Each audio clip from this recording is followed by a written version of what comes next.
ಹಳೆಯ ಚಿನ್ನದ ಒಡವೆನ ಅಧಿಕ ಬೆಲೆಗೆ ಮಾರಬೇಕೆ ಅಂದ್ರೆ ಆಟಿಕಾಗೆ ಕಾಲ್ ಮಾಡಿ 880300 ಅಟ್ಟಿಕಾ ಗೋಲ್ಡ್ ಕಂಪನಿ.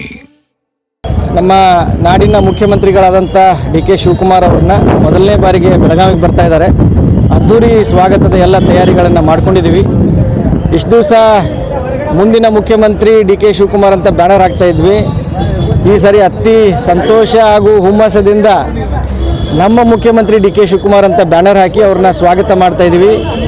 ಜಿಲ್ಲಾಡಳಿತ ಮತ್ತು ಎಲ್ಲ ಅಧಿಕಾರಿ ವರ್ಗ, ವಿಶೇಷವಾಗಿ ನಮ್ಮ ಜಿಲ್ಲೆಯ ಉಸ್ತುವಾರಿ ಸಚಿವರಾದಂಥ ಸತೀಶಣ್ಣ ಜಾರಕಿಹೊಳಿ ಅವರ ನೇತೃತ್ವದಲ್ಲಿ ಜಿಲ್ಲೆಯ ಎಲ್ಲ ಶಾಸಕರು, ಎಲ್ಲ ಮುಖಂಡರ ನೇತೃತ್ವದಲ್ಲಿ ಇವತ್ತು ಒಂದು ಅದ್ದೂರಿ ಸ್ವಾಗತವನ್ನು ನಾಡಿನ ಮುಖ್ಯಮಂತ್ರಿಗಳಾದಂಥ ಡಿ ಕೆ ಶಿವಕುಮಾರ್ ಅವ್ರಿಗೆ ನಾವು ನೀಡ್ತಾ ಇದ್ದೀವಿ.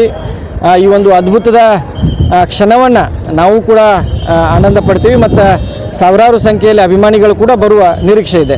ಬಹಳಷ್ಟು ಕ್ಯೂರಿಯಾಸಿಟಿ ಇದೆ ಸರ್. ಅವ್ರನ್ನ ವೆಲ್ಕಮ್ ಮಾಡ್ಕೋಬೇಕು. JCB ಇಂದ ಹಾರ ನಿಮ್ಮ ಅಭಿಮಾನಿಗಳೆಲ್ಲ ತಯಾರಿ ಮಾಡ್ಕೊಂಡಿದ್ದಾರೆ.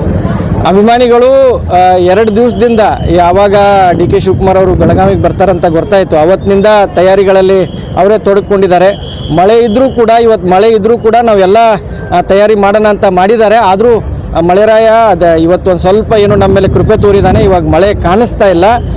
ಸಾಹೇಬರು ಇನ್ನೇನು ಕೆಲವೇ ಕ್ಷಣಗಳಲ್ಲಿ ಬಂದಾಗ ಸಾವಿರಾರು ಸಂಖ್ಯೆಯಲ್ಲಿ ಅಭಿಮಾನಿಗಳು ಅದ್ದೂರಿ ಸ್ವಾಗತವನ್ನು ಇವತ್ತು ನಾವು ಮಾನ್ಯ ಮುಖ್ಯಮಂತ್ರಿಗಳಾದಂಥ ಡಿ ಕೆ ಶಿವಕುಮಾರ್ ಸಾಹೇಬರಿಗೆ ನೀಡ್ತೇವೆ. ಸರ್, ಈಗ ಮೊದಲ ಬಾರಿಗೆ ಬರ್ತಿರೋ ಒಂದು CM ಡಿ ಕೆ ಸರ್, ಏನೇನು ನಿರೀಕ್ಷೆಗಳು ಇಟ್ಕೊಂತಾರೆ, ಏನೆಲ್ಲ ಮಾಡ್ಬೋದು, ಅವರು ಏನೆಲ್ಲ ಸಮಸ್ಯೆಗಳಿದ್ದಾವೆ? ಒಂದು ಕಡೆ ಬರಗಾಲ ಐತಿ, ಒಂದು ಕಡೆ ಮಳೆ ಆಗ್ತಾ ಐತಿ. ನೋಡಿ, ಮಾನ್ಯ ಮುಖ್ಯಮಂತ್ರಿಗಳು ಕಳೆದ 30 ದಿನಗಳಿಂದ ಕಾಲಿಗೆ ಚಕ್ರ ಕಟ್ಟಿಕೊಂಡು ಹಗಲು ರಾತ್ರಿ ರಾಜ್ಯದ ಕೆಲಸ ಮಾಡ್ತಾ ಇದ್ದಾರೆ, ಜನರ ಸೇವೆ ಮಾಡ್ತಾ ಇದ್ದಾರೆ. ವಿಶೇಷವಾಗಿ ಬೆಳಗಾವಿ ಜಿಲ್ಲೆ ದೊಡ್ಡ ಜಿಲ್ಲೆ, 18 ಮತಕ್ಷೇತ್ರಗಳನ್ನು ಒಳಗೊಂಡಂಥ ಒಂದು ದೊಡ್ಡ ಜಿಲ್ಲೆ. ನಮಗೆ ಸಾಕಷ್ಟು ನಿರೀಕ್ಷೆಗಳಿದ್ದಾವೆ.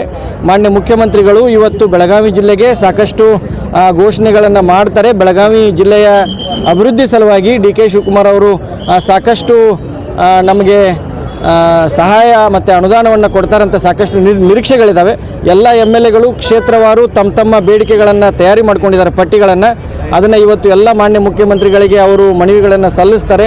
ನಾವು ನಮ್ಮ ಬೆಳಗಾವಿ ಗ್ರಾಮೀಣ ಮತಕ್ಷೇತ್ರದ ಪರವಾಗಿ ಲಕ್ಷ್ಮೀ ಹೆಬ್ಬಾಳ್ಕರ್ ಅವರ ನೇತೃತ್ವದಲ್ಲಿ ನಾವು ಕೂಡ ನಮ್ಮ ಮನವಿಯನ್ನು ತಯಾರು ಮಾಡ್ಕೊಂಡಿದ್ದೀವಿ, ನಾವು ಕೂಡ ಸಲ್ಲಿಸ್ತೀವಿ. ಒಟ್ಟಾರೆಯಾಗಿ ಬೆಳಗಾವಿ ಜಿಲ್ಲೆಗೆ ಡಿ ಕೆ ಶಿವಕುಮಾರ್ ಅವರು ವಿಶೇಷವಾದಂಥ ಪ್ಯಾಕೇಜನ್ನು ಘೋಷಣೆ ಮಾಡ್ತಾರಂತ ನಮಗೆ ಭರವಸೆ ಇದೆ.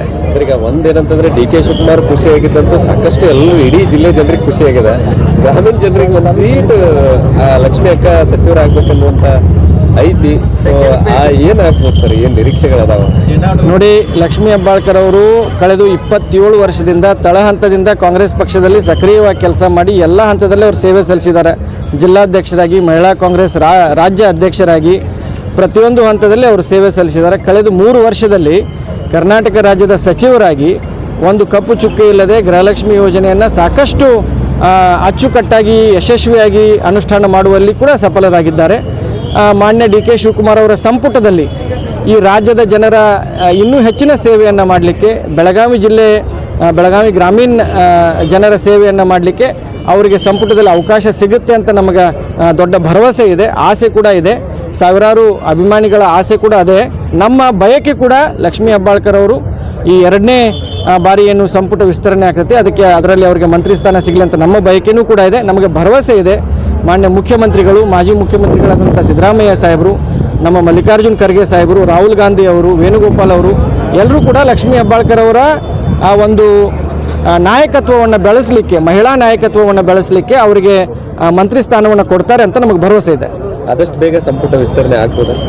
ನಮ್ಮದು ಬೇಡಿಕೆ ಕೂಡ, ಯಾಕಂದರೆ 1 ತಿಂಗಳಾಯ್ತು ಈಗ ಸಂಪುಟ ವಿಸ್ತರಣೆ ಆಗಲೇಬೇಕು. ದೊಡ್ಡ ರಾಜ್ಯ ಆಗಿರೋದ್ರಿಂದ ಅಭಿವೃದ್ಧಿಗೆ ಎಲ್ಲೋ ಒಂದು ಕಡೆ ಸ್ವಲ್ಪ ಹೊಡೆತು ಬಿದ್ದೇ ಬೀಳುತ್ತೆ. ಅದಕ್ಕಾಗಿ ಬೇಡಿಕೆ ಇದೆ, ಆದಷ್ಟು ಬೇಗ ಸಂಪುಟ ವಿಸ್ತರಣೆ ಆಗಬೇಕಂತ. ರಾಹುಲ್ ಗಾಂಧಿ ಅವರು ವಿದೇಶ ಪ್ರವಾಸದಿಂದ ಬಂದ ತಕ್ಷಣ ಸಂಪುಟ ವಿಸ್ತರಣೆ ಆಗುವ ಎಲ್ಲ ಸಾಧ್ಯತೆಗಳು ಇದೆ, ನಮಗೆ ಭರವಸೆ ಕೂಡ ಇದೆ. ಗ್ಯಾರಂಟಿ ನ್ಯೂಸ್, ಸುದ್ದಿ ಖಚಿತ, ನ್ಯಾಯ ನಿಶ್ಚಿತ.